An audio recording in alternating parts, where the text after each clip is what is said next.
absorption phase, the alcohol is being absorbed through the gastrointestinal tract and enters the blood. At that time, the vitreous humor, which is the fluid in the eyeball, is lower than the amount of alcohol in the blood. In this case, it was higher, which indicates it was in the metabolic phase. And does that indicate to you that she was coming up? Sorry, going down. Going down. Is there any way to tell what her alcohol level would have been at approximately 1 o'clock that morning? I need to know the time of death, roughly. Okay, and if the time of death was approximately 4:40? Yes, I could calculate that. Okay, and what would that be? It would be between 0.28 and 0.29. Is there a rate at which the human body eliminates alcohol? There is a rate. It rises at 18 milligrams per deciliter per hour. And is that the rate that's used to calculate then, theoretically going back, what it would have been? Yes, ma'am. Okay. In addition to alcohol being in her system, you indicated that she was positive for marijuana. That's correct. Is there any way to quantify how much marijuana was in her system? Yes, there was. Okay. And how much marijuana was in her system? The active ingredient, she had 9.2 mgs per mil, and the inactive. And what does that mean? It means that she had recently smoked marijuana. Any way to tell how recently she had smoked marijuana? I couldn't tell you that.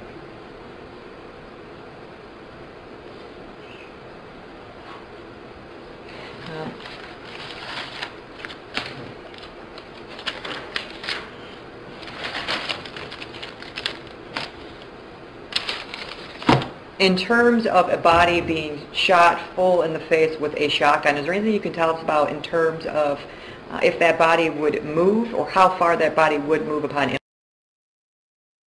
impact? Okay, and why is that? I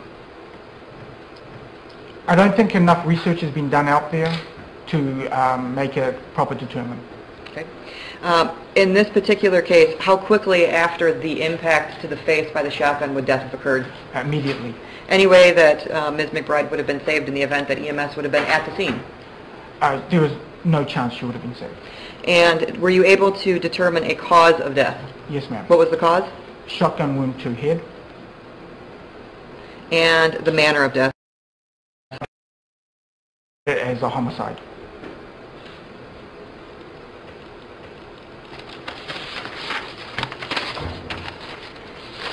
May I have just a moment, Your Honor? Yes.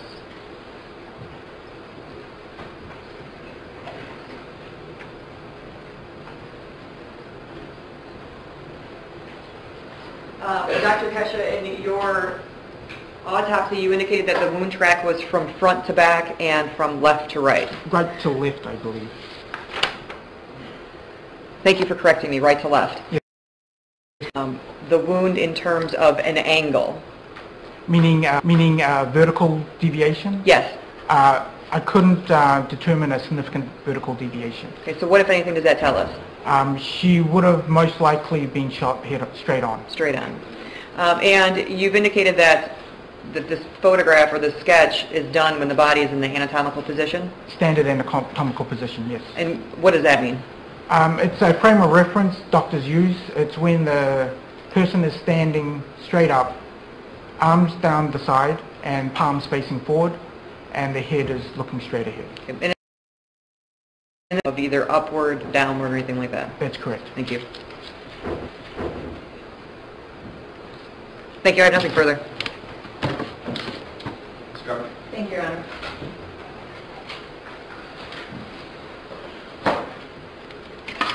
Doctor, you stated on direct exam that it's difficult to form an opinion in a vacuum. Is that correct? That's correct. And what I took that to mean is that you rely on police officers to collect evidence and give it to you, right? That's correct. Do you rely on anybody else to collect evidence so you can look at it to make giving you the evidence? Meaning the body? And the clothes, The, things bo like the that. body came with the clothes on. Okay. Yeah. All right. But what do you mean you can't form an opinion in a vacuum then? Sometimes it's difficult to form an opinion. For example, if between a suicide and a homicide, it may be difficult to tell the difference without scene information. Okay. So in this case, scene information is important, correct? Have you ever had a chance to look at the screen frame and the screen that was inside the frame? Yes. You did look at that? I looked at pictures of it. All right. Why did you do that if that's not important to look at? I just wanted to have a look at the scene, see if there was any. The screen door was part of the picture that I saw of the building. All right. You could have looked at it in person, correct? You could have asked the police officer to allow you to look at it. Yes, I could. All right, and you didn't do that, did you? I didn't think it was right. Okay. You did testify on direct exam, though, with the prosecutor about the screen and how that could sometimes filter out soot, correct? That's correct. And sometimes the screen could filter out the stippling, correct? Unburned gunpowder, yes. So it would be important to look at the screen to see if you see any of the soot, correct? It wouldn't change my opinion or my autopsy report in any way. Okay. So it's not important to look at the screen in making your determination? Not in this case, no. Have you had a chance to examine the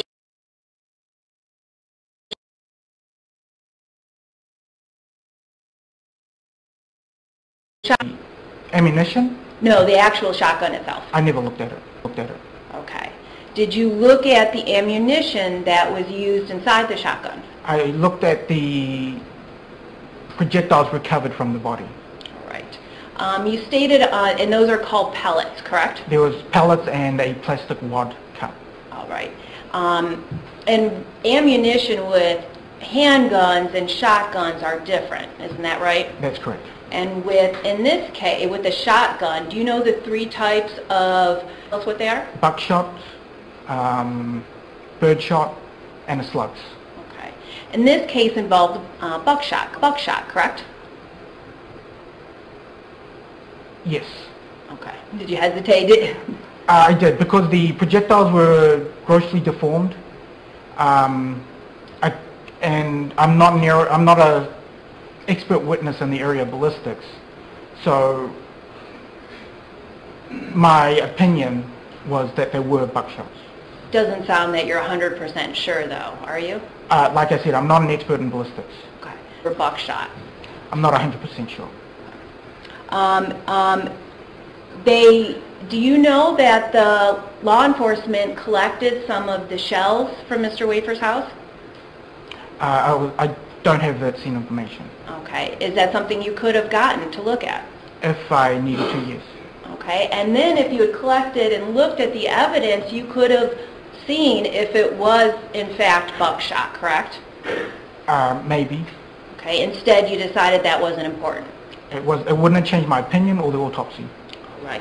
Now, it's really important as the medical examiner you can, correct? Yes. Because after you're done doing the autopsy, the body is usually buried, right? I believe so. And you're the last chance to get all the evidence and take all the photographs, correct? Yes, ma'am. In this case, how many pellets did you recover from Miss McBride? Between 10 and 20. Do you have a definite answer? No, ma'am. That's not written down anywhere in your report? No, ma'am. I just use multiple. You just use multiple? Yeah, I just use the word multiple. I don't give an exact number. So instead of counting how many pellets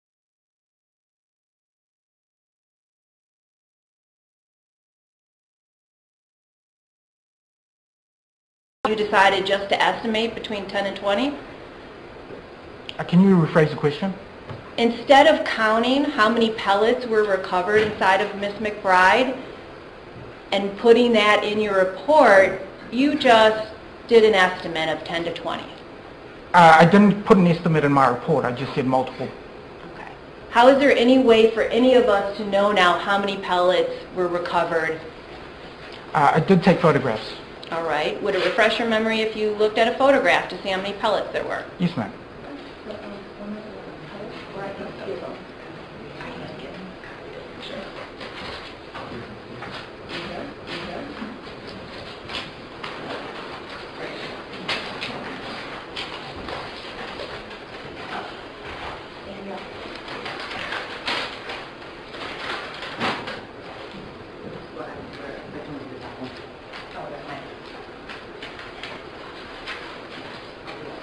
May I approach, Your Honor? Dr. Keisha, I'm handing you 2 photographs. Can you look at them?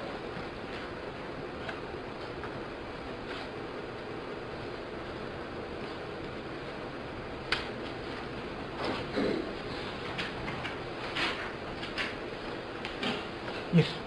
Okay. Do you recognize those photographs? Yeah, these are the photographs I took of the foreign body recovered from the brain. Okay. Does that help you recall how many pellets you recovered during your autopsy? Yes, ma'am. How many pellets did you It recover? appears to be between 11 to 14. Okay, so you can't even tell from that picture if it's 11, 12, 13. Okay. And you had the opportunity to pull them apart, didn't you? Absolutely. No? Absolutely. And you didn't do that? No. And are you aware of how many pellets are usually in a buckshot? I think it ranges between 8 and 41. Right.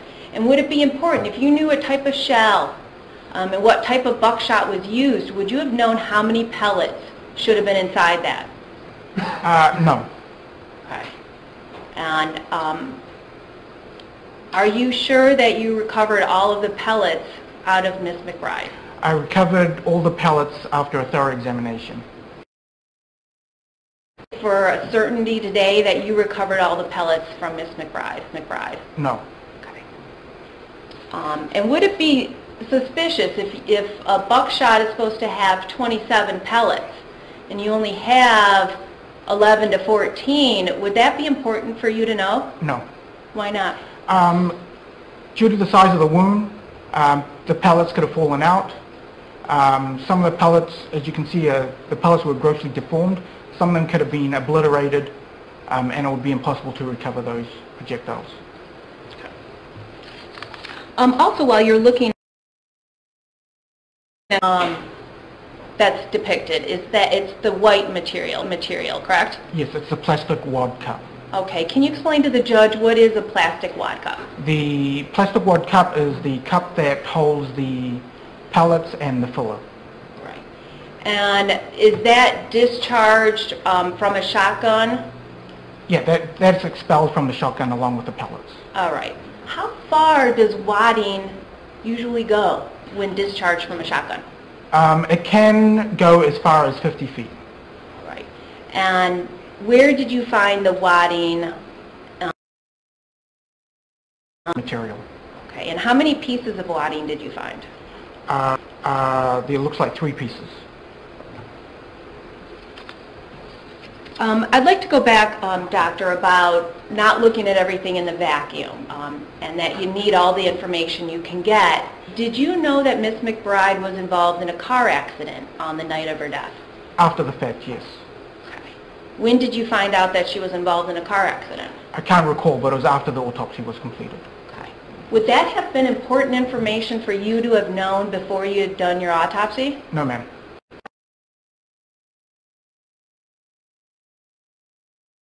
Because with a thorough autopsy examination, I would have picked up any injuries that was caused. Okay. Did you ever look at photographs of Miss McBride's car after she crashed it? No, ma'am. Okay. Did you see, when you were doing the autopsy on Miss McBride, did she have any seatbelt markings on her? No, ma'am. Okay. What does that indicate? If she was in a car accident and there's no seatbelt markings... 2 things. One is that she wasn't wearing a seatbelt. 2 is that she was wearing a seatbelt, but the impact then significant. Okay, so the crash wasn't hard enough to cause a bruise from the seatbelt. It could mean that. Or she wasn't wearing a seatbelt, correct? That's correct. would it have been significant if on the windshield of the car Miss McBride was driving had a big shattered area on it? Can you repeat the question? Would it have been important to you when you were doing the autopsy to know that the windshield after the car accident had a big shatter in the center of it? No. Would you find out when you're doing an autopsy if a decedent has had a concussion? No, ma'am. Can you check during an autopsy if a decedent had brain injury? Yes, ma'am. Okay. Could you check a brain to see for the brain injury after a car accident? Yes, ma'am. Okay. Did you do it in this case? I examined the brain, but as I told you, it was pulpified, so the injuries may have masked any injuries occurring before the incident. Okay. Did you find any evidence of a brain injury in Ms. McBride? Except for the one. Would have been there, just masked by the shotgun wound. That's correct. Doctor, are you aware of what a brain injury, how that manifests itself in a person? Does that change their demeanor in any way? Yes, it does. Okay, can you explain how a brain injury would change a person's demeanor? Sometimes people suffer from post-concussion syndrome. Other times, if there's significant brain injuries, they may be acting differently than they normally would. Okay. You said that somebody get more aggressive after a brain injury. That's possible. Could a person be very disoriented after a brain injury? That's also possible. Could a person be incoherent after a brain injury? Yes, ma'am. And also, could a person be confused after a brain injury? Yes, ma'am. Okay. I want to add that onto the toxicology results in this case. All right, because you just testified that Ms. McBride had a blood alcohol level of, was it 0.218. Okay. And how many times above the legal limit is that? That's equivalent to 0.08, so it's equivalent to 3.5 times. Okay. Okay. And that was at the time of her death, correct? That's correct. And you testified earlier at the time of the car accident, her blood alcohol level was about 0.28? It could have been as high as 0.28. Okay. When a person has a blood alcohol level of 0.28, can you tell us what kind of demeanor and changes the body goes through? Okay. It's very difficult. There are many factors to play. For example, I have a twin similar genetic profile. I seldom drink. So after 2 drinks, you're able to notice. However, my brother who drinks on a regular basis, after 2 drinks, you won't tell. So it depends on the person's genetic profile. It depends on if they drink on a regular basis. Generally, between the levels of 0.2 to 0.3, they have unsteady gait and they're confused, and sometimes they're talking irrationally. Blood alcohol level for a person to become comatose? They usually pass out or go to sleep at 0.3. Between 0.3 and 0.4 they become comatose, and death can usually occur at 0.4. And you stated on direct exam also that Ms. McBride had marijuana in her system, correct? That's correct. All right. And you gave us some numbers and said that that meant that. Is there any way to tell how long ago Ms. McBride had smoked marijuana? I can't give you that information. Okay. On the toxicology results, do they give you a reference frame? Yes, they do. All right. And and that's part of the exhibit, correct? That's correct. I'll draw your attention to that. I think it's proposed exhibit 3.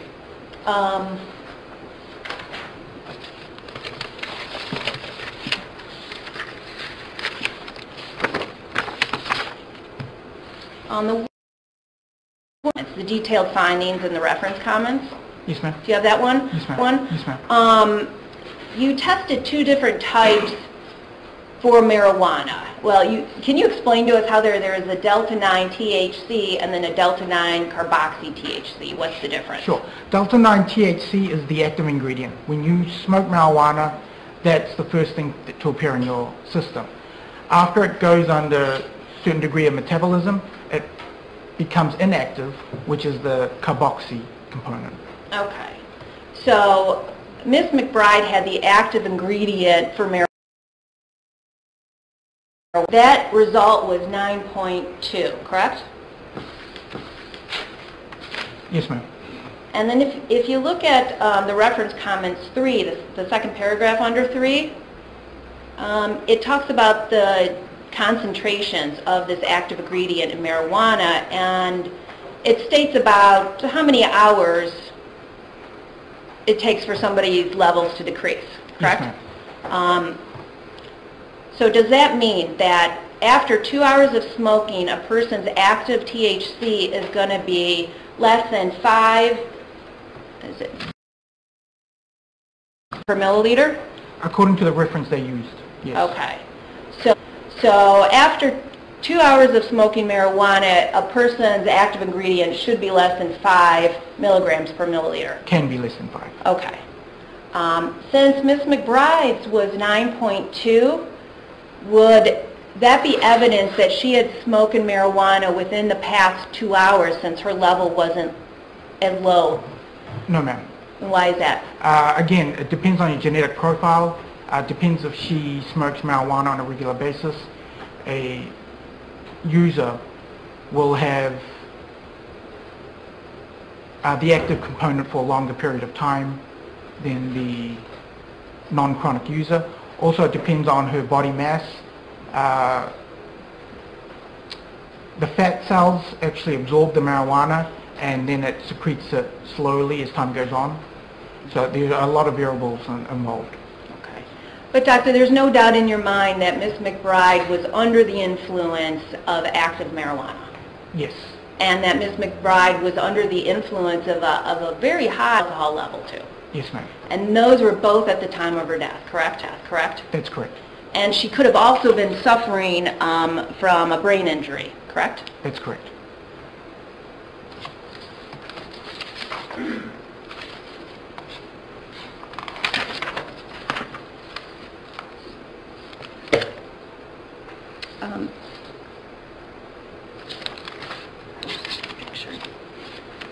Doctor, you stated that you found blood on Ms. McBride's hands, correct? That's correct. Did you take any pictures of the blood that you found on Ms. McBride's hands? No, we clean the body before we take the photographs. Why didn't you take pictures before you clean the body? They take the photographs after the blood is removed, so because people find that blood is too discriminatory at trial, so they want clean photographs. But isn't it important if somebody else reviews your work or somebody else needs to get evidence, since you're the last one to see Ms. McBride, it is the safe and the best route to take photographs at all stages of the autopsy? Not necessary. We will never have a chance to see what Ms. McBride's hands with the blood look like before you... In terms of photographs, there are seen photographs that represent that. So I don't believe that this witness is able to answer that fairly. Your Honor, I believe he can. I think he just did. What was the question again? There's no way for the defense to find out, or anybody to know what during the autopsy, before you wash the body, what the blood looked like, the blood patterns on her hands look like. You can answer the question. Not through me, no. Okay. Could you describe to us, since we don't have photographs and we'll never be able to see, can you describe to us what did the blood look like on Ms. McBride? All right. And did she have any blood on the back of her hands? I can't recall. So we will never know, since you didn't take a photograph and you can't recall, we won't know if she had blood on the outside of her hands? Not through me. And you said one hand had significantly more blood than the other. That's correct. Which hand had significantly more blood? The right hand. Okay. And when you say significantly more blood, what do you mean? Like Meaning, twice as much, 3 times as much? Meaning that I'd have to clean the hand to observe any injuries underneath. Okay. Did you use a microscope? No, ma'am. Did you use any magnifying lens to look at her hands? No, ma'am. Okay. How close do you actually look at the hands with your naked eye? Within 6 inches to a foot. Okay. And I see that you wear glasses. Yes, ma'am. And do you wear your glasses during the autopsies? Yes, ma'am. Right. And it's your testimony that you didn't see any scrapes on Miss McBride's hands? Yes, ma'am. You didn't see any abrasions on Miss McBride's hands? Didn't see any abrasions. Did you see any swelling on Miss McBride's hands? No, ma'am.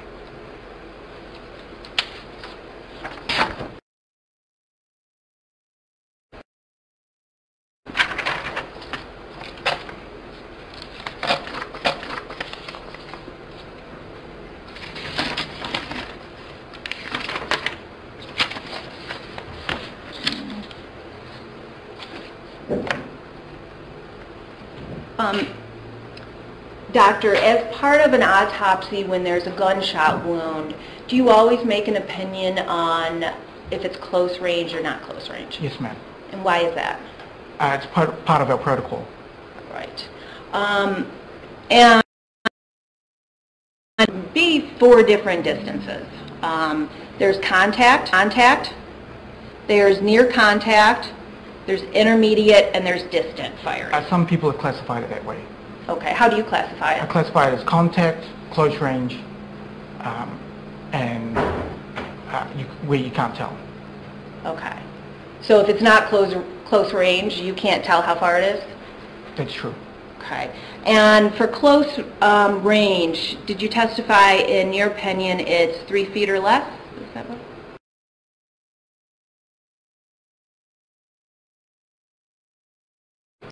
For a shotgun wound, it's usually with up to 2 feet. Okay. There's a lot of ways you can determine, with your knowledge and expertise, how close a gun was shot to the decedent, correct? There's a lot of ways, a lot of factors you use to determine how close a shot. So you testified there's soot. That's correct. You can look for that. You can look for stippling. That's correct. You can also look at the characteristics of the wound itself. The characteristics of the wound itself does not, or is not one of the criteria for close range. What do you mean by that? Meaning, just from the appearance of the wound, I cannot tell you if that's close range or not. Close range is based on soot and stippling alone. So it's your opinion that close range calculations cannot be made by looking at the wound? I can give you the firearm from the appearance of the wound, yes. But I cannot comment on the range of fire from the appearance of the wound. Okay, but you could tell how close the parties were in contact with each other? I can give you a range. Okay. In part, when you're looking at the wound with gunshots,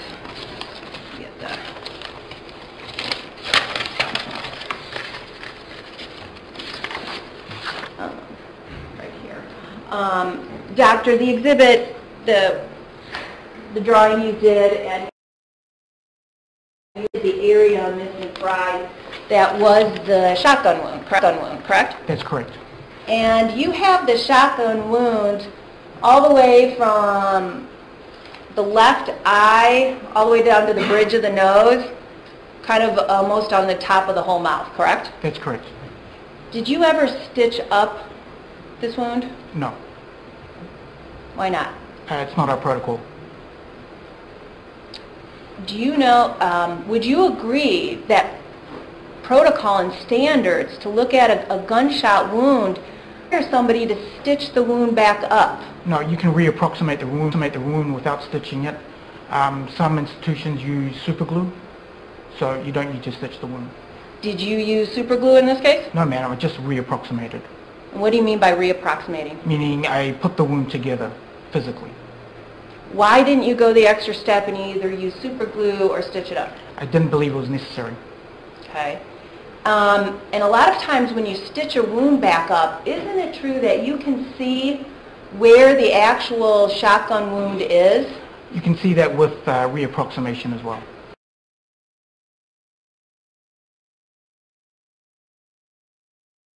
Shotgun wound, after you stitch it up, you'll notice that the whole area isn't the wound. It could be the tearing from where the entrance was, correct? That's correct. In this case, did Miss McBride have any tearing? Any of this that you shaded, was any of this tearing? Yes, ma'am.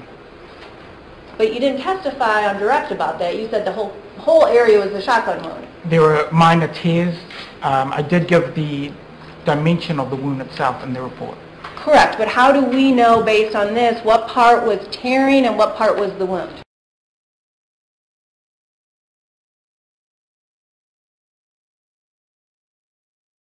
We can tell? No, ma'am. Why didn't you make one? We don't usually put tearing on our diagrams.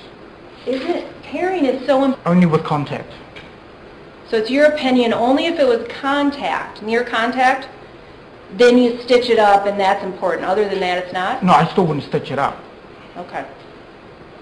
Are you under any, well, you work for Wayne County, correct? That's correct. And you work in Wayne County's medical examiner's office, correct? That's correct. And I would assume that the staff there... Office, yes. Okay.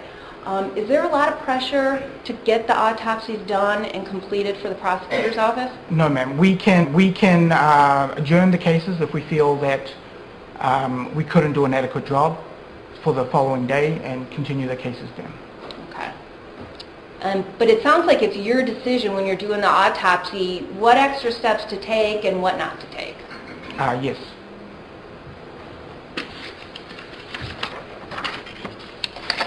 Now, doctor, I'd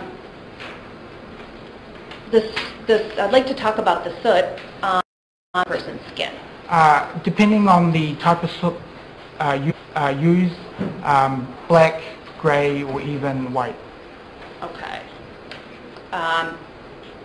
So you think the soot can be white? I believe so. Okay. Do you know for sure or no? Do you believe so? I've seen it as appears it is a slightly off-white color.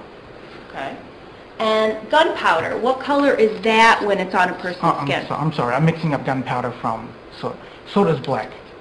Gunpowder can be black, gray, and it can also be off. You stated, in your opinion in summary, that there was no evidence of close range. That's correct. Can you tell us the reasons? You said there was no soot and no stippling. Are those the only two reasons? That's correct. Okay.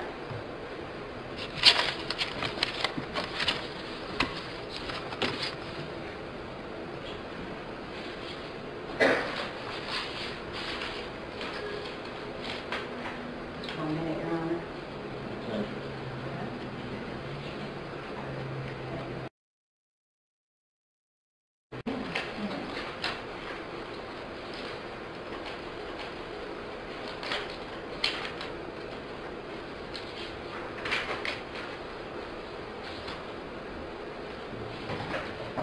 Yes.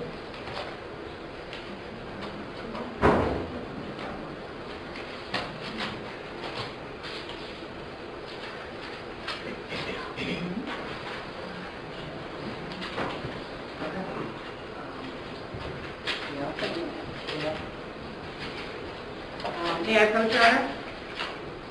Now, doctor, I'm handing you a...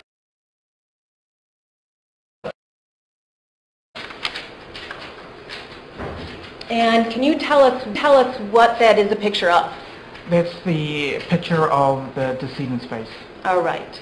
And on that picture, do you see white little dots on her face? Yes, ma'am. Okay. What are those? That's fuller. Pardon me? Fuller? Fuller? Yeah, it's mixed in with the pellets to prevent the pellets from hitting each other as it's being expelled from the weapon. Okay, and it's also called buffer, correct? Pardon me? Is there an extra picture of that? Yeah. Oopsie, oopsie. Are you moving for submission? No. Okay. Well, I don't know this. excuse me, yeah. I'm going to trip myself on these cords. Doctor, so you said the white particles on Miss McBride's face are the buffering agent from the shotgun shell. That's correct. Correct? Isn't that another way to determine if something is close range? That's not used in the criteria of close range. Okay. So you don't use the evidence of white The firing? white buffering agent can be deposited on the pellets. So the pellets can be within the wound up to a certain amount of feet. It could be, the fuller can accompany the pellets, so it's not considered part of close range. And also the wadding, those two pieces of the plastic white wadding that was inside of Miss McBride's brain, saying that, usually, you said they can travel up to 50 feet? It has been reported up to 50 feet. Shotgun wound up to 5 to 8 feet. Oh, okay. So for you, finding the wadding in Miss McBride's face isn't evidence of close range firing? It's not part of the criteria of close range discharge. What criteria are you using? I'm using the soot and stippling. Is there a national guidelines? Is there guidelines for medical examiners? I believe so. Do you know the name of these guidelines? I can't recall them right now. Okay, so you don't even know the name or where to find these guidelines that you've been using? I believe they are published. Okay, but you don't, do you know the author? I can't even recall the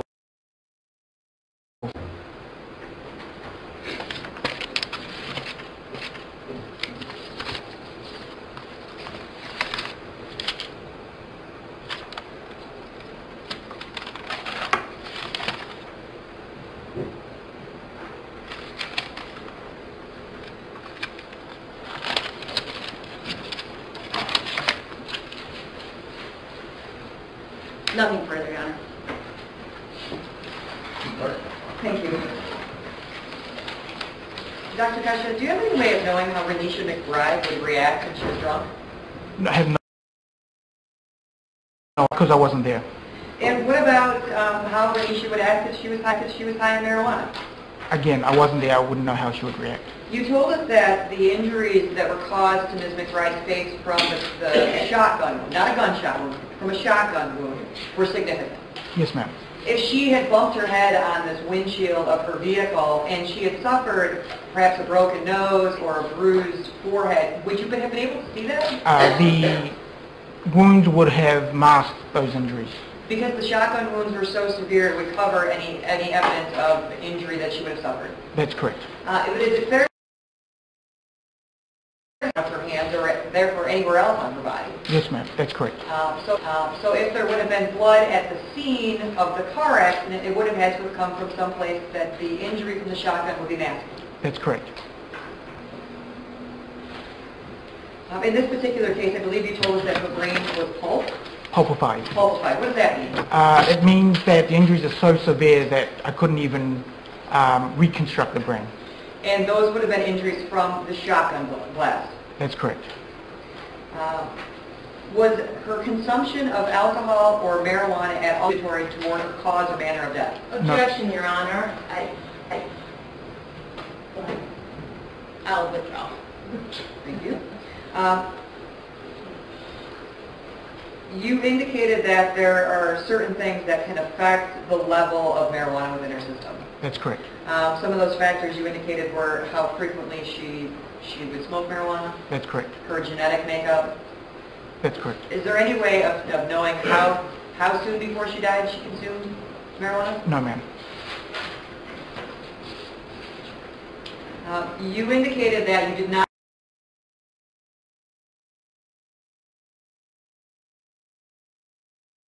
once it came to the morgue before it was cleaned up. That's correct. And you indicated that it's a policy of the medical examiner's office to do it that way? It's the medical examiner's discretion. We're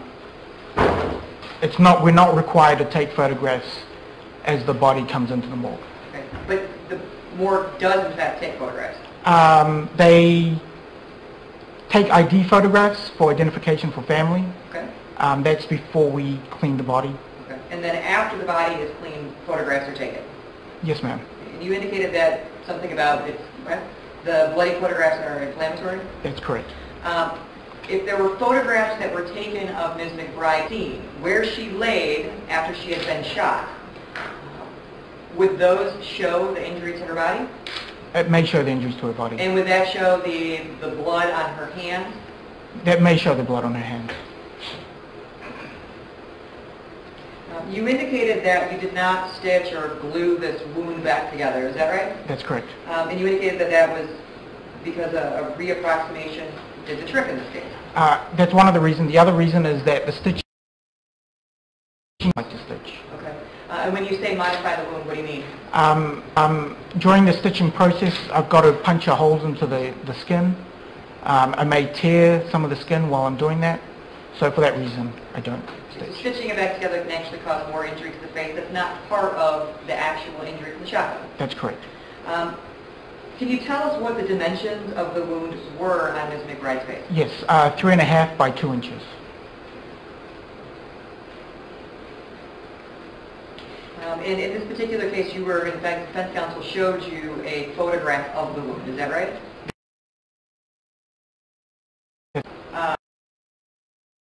After the reapproximation? No, ma'am. The photographs, were there photographs taken of the injuries of Ms. McBride? Yes, ma'am. And the photographs, particularly to her face, and the one that defense counsel showed you, what is that of? That's the photo of the face cleaned up. And just as it appeared to you when it came after it was cleaned? Yes, ma'am. Now, you indicated that in terms of close-range firing, you were using the presence or lack of presence of soot or stippling. That's correct. Are those arbitrary close range? No, ma'am. That's the criteria all medical examiners use. And did you learn that during your training Yes, ma'am. and your education? Yes, ma'am.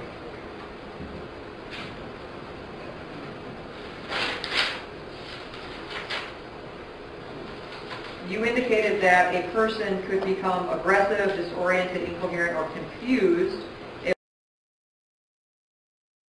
having suffered a traumatic brain injury.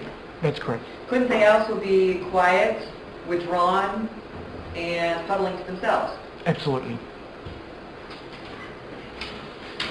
Likewise, after the person is intoxicated, there are a number of ways. And what about with marijuana? Same ways. People act differently under the influence.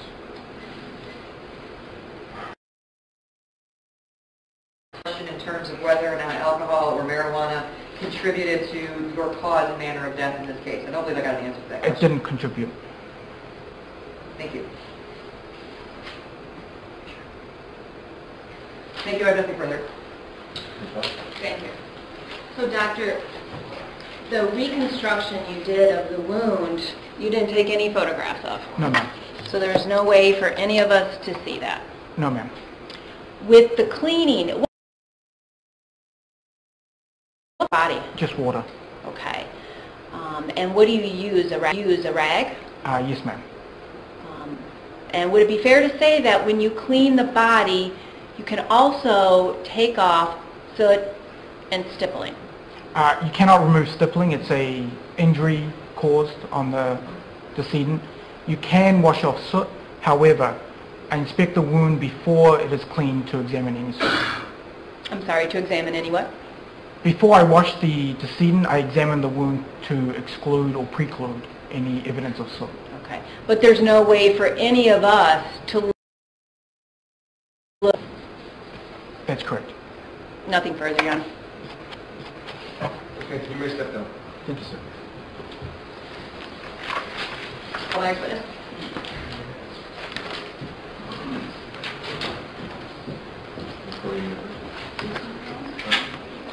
Good.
Raise your right hand, please. You solemnly swear and affirm that the testimony you're about to give will be the truth, the whole truth, and nothing but the truth, so help you God. Please speak clearly, loudly into that silver microphone, okay? Judge, if you don't mind, can I just stay at the table, or do you want me at the podium? It's up to you. It's just easier for all my... Whatever you feel most comfortable with. Thank you. Good morning. Could you tell us your name, please? Carmen Beasley. And Ms. Beasley, back On Bramall? is that in the city of Detroit? Yes. And did you own a vehicle back on that date? Yes. What kind of a vehicle did you own? Black Dodge Charger? And did something happen to your vehicle back on November 2nd, 2013? Yes. What happened? It was hit while it was on the street. When the accident actually happened, did you physically see it? No, I did not. Okay, tell us what it is that drew your attention. Well, while I was inside of my home, I heard a very loud noise.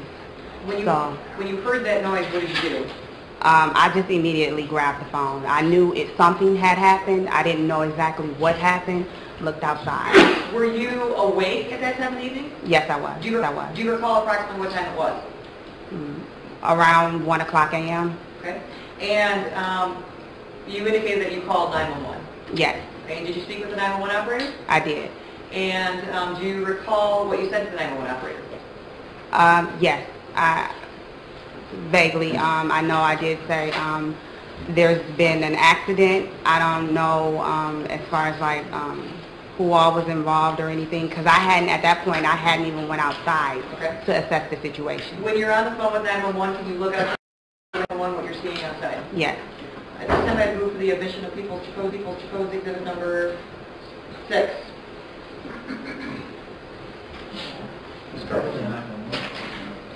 No objection, Your Honor. That is This is the first 911 call that you made. thank you.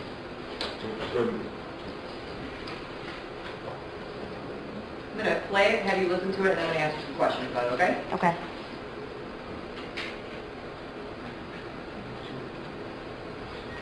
Saturday, 11/2/2013 at Detroit Emergency 911, where's your problem? 7233 Blammo. Somebody just ran into my car out on the street and in my driveway. Okay, give me the address, 7233. Blammo. 7233. Is that between Westbourne and Majestic? Yes, it's on Blammo. Is that a single home? Yes. Okay, now what happened? I just looked outside. I heard a loud boom, and somebody has ran into the girls are getting out of the car, walking across the street, but their cars in on the street and into the back of my car in my driveway. But they're still out there, right? I see somebody walking from the car going across the street. They leaving walking on one. They left the car in the driveway. Okay, but no one's hurt? No. I mean, she looked like she heard going away, but the car is still in my driveway and everything. Okay, how many people jumped out of it? From what I can see, one. And it was a black female? Yes. Okay. I request the police to location for you, ma'am. Right now. Okay, well, she comes back and you see her out there, you can tell her that you need to wait for police. If not, they're going to get the VIN number anyway and find out who owns the vehicle, okay? Okay. All right. Bye-bye. Ms. Beasley, do you recognize your voice on that call? Yes. Is that you speaking with the 911 operator? Yes. Now, after you hang up the phone with 911, what happened? After I hung up the phone with 911, I watched, because I wanted to assess the situation before I went out. I watched get my husband and put my shoes on and to go outside. When you went outside, was the lone female occupant, was she there at the scene? She had came back, but at that point when I got ready to walk back out the house, my neighbor was at my door getting ready to knock on my door, but she had walked away again.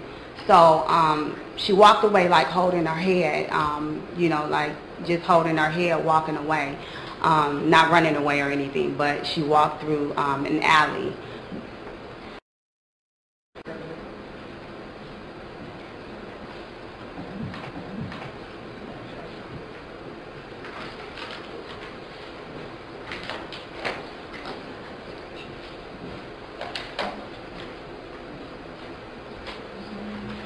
May I approach the witness? I'm going to start with people's proposed exhibit number 5. Ms. Beasley, do you recognize this as being Bramall Street and West Outer Drive? Yes. Okay. And you indicated that the lone female occupant of the vehicle walked down the alley. Is that right? Mm-hmm. Does this picture show... Get rid out of here. Actually, you know, can we put... I move for the admission of people's exhibit 5. No objection, Your Honor. So moved.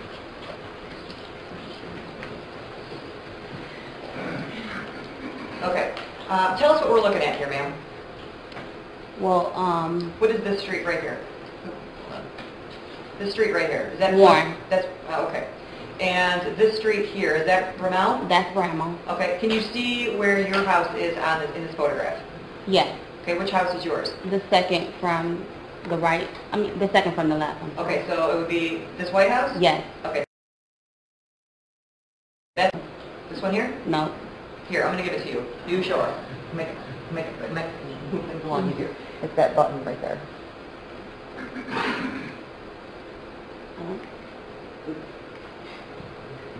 That one. Oh. Okay. So this right here, this is my Okay. house. Right And is that where the accident took place? here. Yes. Well, on the side, on the curb. Okay, so the accident, your car was parked in the street? It was parked on the curb. Yeah, on the street. Yes. Okay, closest to your house. Yes. Now, you indicated that the female occupant, that she was the driver of the vehicle, Yes. right? You indicated that she walked away down the alley. Tell us where she walked to. The first time when I saw it, before I had came outside, she walked up to Warren, like up towards this way. And then by the time I had got my shoes on and everything, she was walking through, there's a church here on the corner, and there's a little alley here by the church, so she was walking through here.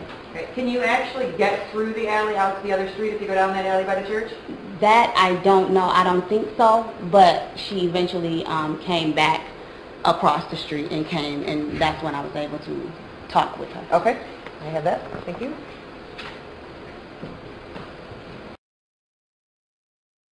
Exhibit number 4, proposed exhibit number 4. Now, does this, what is that first of all? Is it a map? Yes. And is that an aerial shot of Bramall Street and Warren in the general area from which you reside? Yes. Okay, I move for the admission of people's exhibit number 4. No objection, Your Honor. So moved. Can we have 4, please? Now, showing you Bramall and Majestic. Now, that photograph that we just had, I believe that was people's exhibit 5, you indicated that you live somewhere around this area here. Is that right? Yes. Okay. So this shows West Warren and are associated with that, correct? Yes. Okay. Now, you indicated that after this lone occupant, driver of the vehicle, walked away, you said she was holding her head. Is that right? Yes. Could you show us or show the court how she was holding her head? She was holding her head like this. Okay, for the record, you've got both of your hands up alongside of your temples. Yes. Okay. And did she appear to you to be injured at that point? Yes. I mean, I don't know exactly because at that point she was walking away holding me. The fire head? Yes. Okay. What happens next? When she came back the second time after she had walked away, once we were outside, I had stood there outside talking to my neighbor, and once she came back, that's when I had the opportunity to talk to her. How long was she gone for during that time period? Probably about 5 minutes, maybe 4 minutes. And during that time, is that when she's walking down by the church? Yes. Okay. She came back from walking behind the church in the little alley by the church. When you had the opportunity to speak with her, where are you at this point? Yes. And what is she doing when she comes back? At that point, I asked her, was she okay? And she said yes. She got in the car and she tried to, start the ignition up, and I explained to her, I said, honey, your car is damaged. You're not going to be able to start the car. So, I asked her where her cell phone, and I asked again, is she okay? And I said, well, where's your cell phone? Because I want to try to call somebody that you know to let them know that, you've been in an accident or something. And she proceeded to look for her phone, but she couldn't find the phone. When she looked for her phone, was she her pockets or something. I can't remember exactly what she had on, but she was patting like her pockets. But she wasn't looking in a purse or the car or No, something like that? no. All right. And did you ever see her with a cell phone? No, I didn't.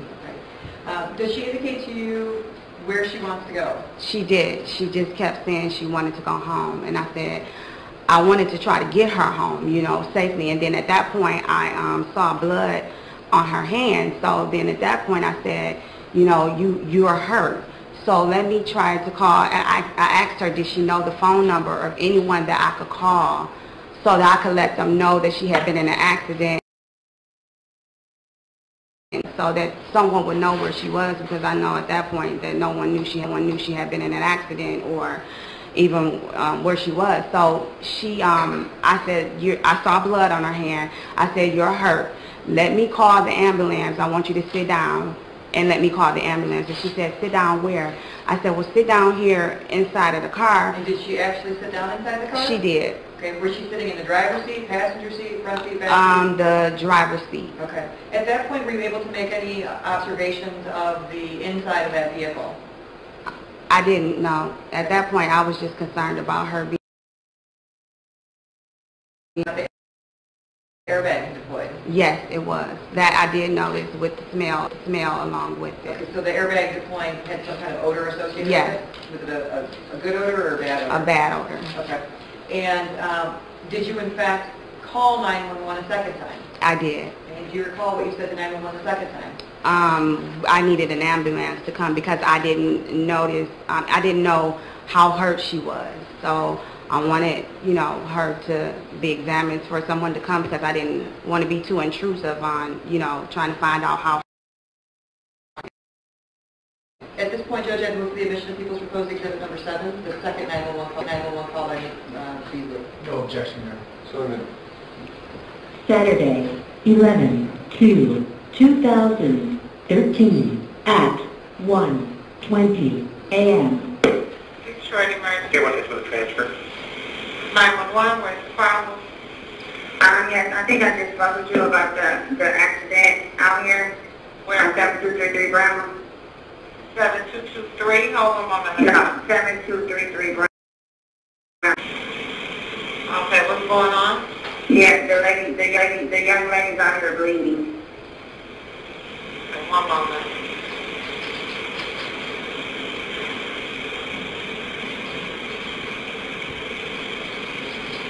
Okay, so is this the lady that fled the scene? Yeah, but she's back and she's out here bleeding. She's drunk. So where is she bleeding from? Her arm. I believe it is. Okay. Let me request EMS. Are you there? No. How old does she appear to be? In her 20s or something, probably 21 or something. All right, I'm going to request the EMS there. What you can do is take a dry and clean cloth, apply direct continuous pressure to where she's bleeding from. Okay? Okay. And she is conscious and alert, correct? Somewhat, yeah. When I say alert, she's awake. Alert means like she's coherent. She knows where she is. No, she doesn't know where she is. No. You said she's been drinking? Yes. All right. I will request the EMS, okay? The car is stuck in my driveway. Okay, the police are requested there, and I'll make that determination when they get there. I can't tell you what they're going to do once they get there. Okay. All right. Do you recognize your voice on the 911 call? Yes. Is that when you called the second time? Yes. And you indicated that you called because there was, you requesting an ambulance that time? Yes. All right. When you make that second call, do you then go back outside? Yes. And is the lone female driver still outside? No, at that point, she began, well, she was, and then she just kept saying ambulance was coming to, you know, check her out, but she said no. I said no, I just need to go home. And when you had contact with her, did she appear to be injured? Yes. Did she appear to be confused? Yes. And she appeared to you to be intoxicated? Yes, she did. What caused you to believe that she was injured, confused, and intoxicated? And what about her demeanor? She just was. It was kind of like a confused state of mind. My assumption based on running into the parked car, and just the confused state of not knowing where she was, or you know, not being able to give me a phone number or anything to help me out to get her, you know, help. But did she ever give you a phone number for home? No, that's what I was trying to get. Did she ever fight with you? No. Did she ever become belligerent? Not at all. Did she ever become testy or combative in any way? No.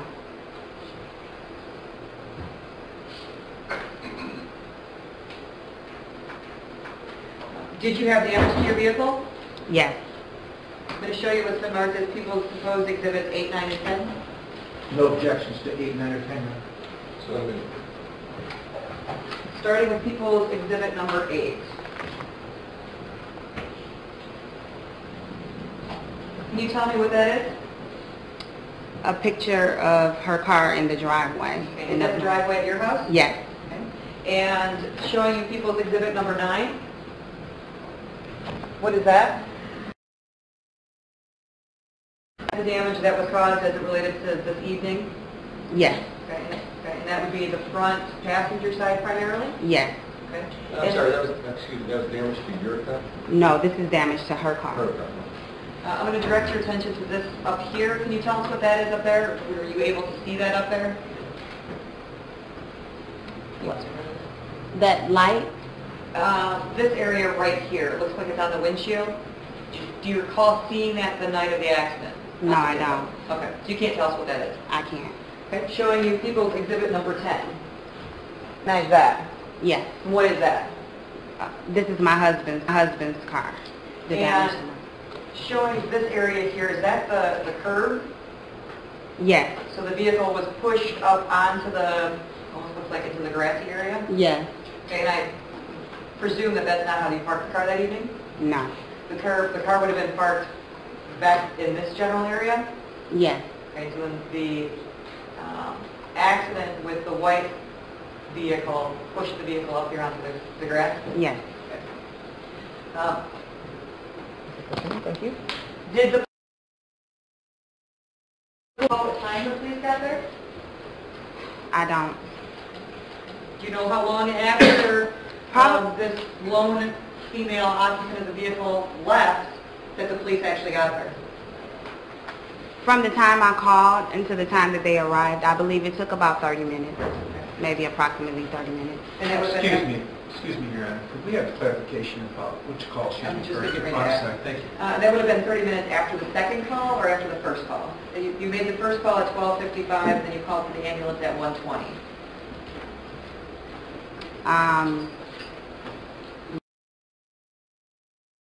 Made the location. They did. All right. And did you speak to the ambulance? I did. Did you advise them of anything? I did. What did you I tell asked them to go and circle the block and look for her because she had left walking. I was worried about her. I didn't know where she was. I did everything but, you know, restrain her from leaving. But I did want them to look for her because I knew that she was hurt and I didn't want her out there by herself walking at that time of night. At that particular time, do you recall if it was raining out? It was not raining.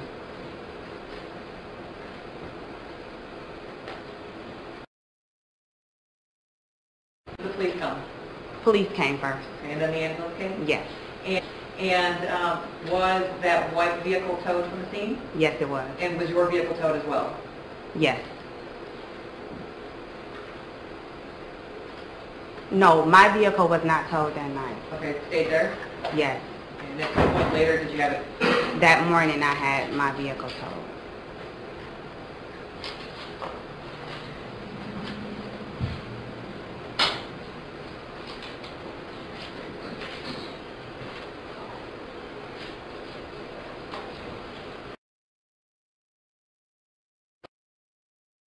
Further?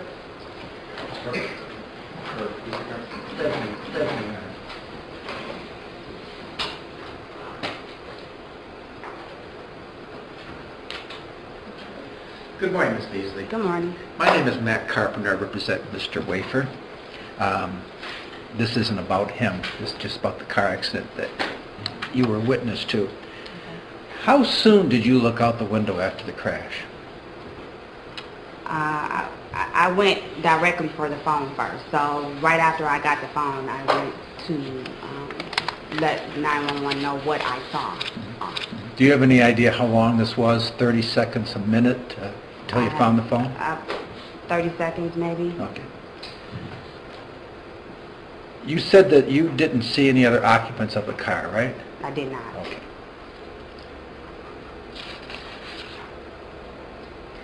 You said that when Miss McBride, or the young lady, left, you didn't know her name, left the first time, she was holding her head. Would you show the court how she was holding her head?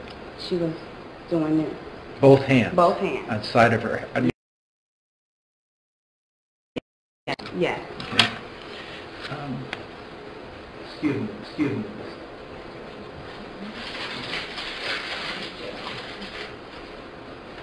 Do you remember how she was walking? If she was walking straight up, or was she swaying or staggering? She staggered a bit. Mm-hmm. Could you show us, would the court mind if she showed us how much she was? Would you come down here and just show the court how much she was staggering, please? Or just try doing this. side to side? Yeah. And she wasn't walking straight, she was unsteady in her feet? Yes. Okay, I don't want to put words in your mouth if that's what No, you're... I mean, she was like, it was like she was discombobulated, walking with her hands on her head. Okay. Thank you very much.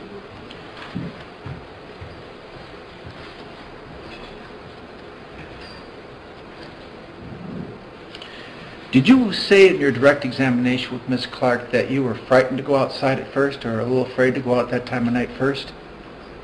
I didn't say I was frightened. I just said I did not, I didn't assess the situation. Okay. So before I did anything, I immediately grabbed the phone and called 911, and I wanted to report what I saw outside. Do you think this young lady understood that you were trying to help her? Objection. I think it calls for speculation. How can she know whether or not what's in the mind of Ms. McBride? Well, let me rephrase the question. Do you think she understood your offer to call her home or friends? Did she acknowledge that in any way that you, so that she understood your offer to help her by calling her house or friends? I don't know. Yeah, I mean, I think I asked her for a phone number. I said, what's the phone number? Phone number I can call. Let's look for a phone. Let's call someone. And she just said she didn't know. I have to go home. She wanted to go home. And at any time did you ask her to stay there until the ambulance came? When I went in to call the ambulance, because I had to go inside to call the ambulance, I told her to have a seat because I didn't want her to fall or anything. I said, just sit down right quick while I go and get the phone. And at that time, when I came back out, she was walking away again. And that was the second time she walked away? Yes. No, that was the third time, because the first time she walked up to Warren. The second time she walked across the street, and then this time she was walking away. Each time was she walking the same disoriented way? Yeah, I didn't see her actually physically walk away when I was on the phone on the ambulance. So at that point, I didn't see her walk away anymore. But she came walking from, when she came walking from the church, she seems to be walking regular.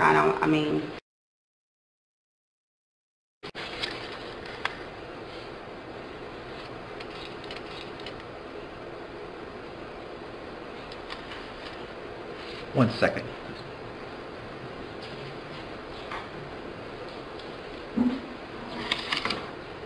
Thank you very much. I have no questions. Other questions?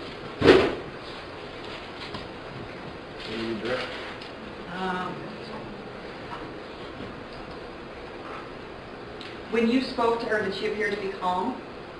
Yes. A little scared, maybe. And And like I said, just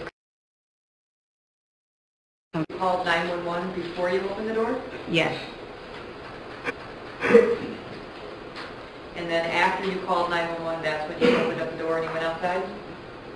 yes. I was on the phone with 911 and I watched out the window, and the first call was done all from inside of my home. I hadn't even opened up the door or anything. I just immediately, when I heard the noise, I just got the phone and called 911. Okay, so you hear a loud noise outside your home?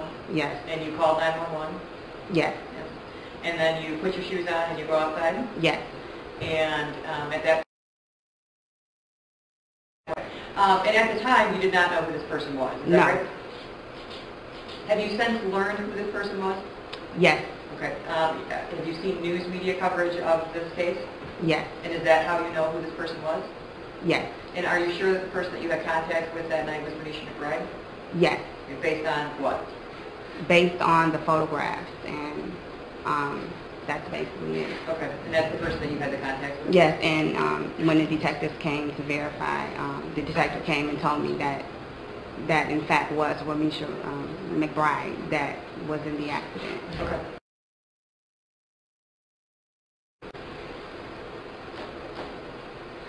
Just one quick question, Ms. Beasley. You said that when you looked out, before you went out, you were assessing the situation after you got your phone? Yes. Okay. And what were you trying to determine? Just what had happened, who was involved, if it was, how many people was involved, and things like that. Because I just didn't want to open up the door just immediately and just go right outside without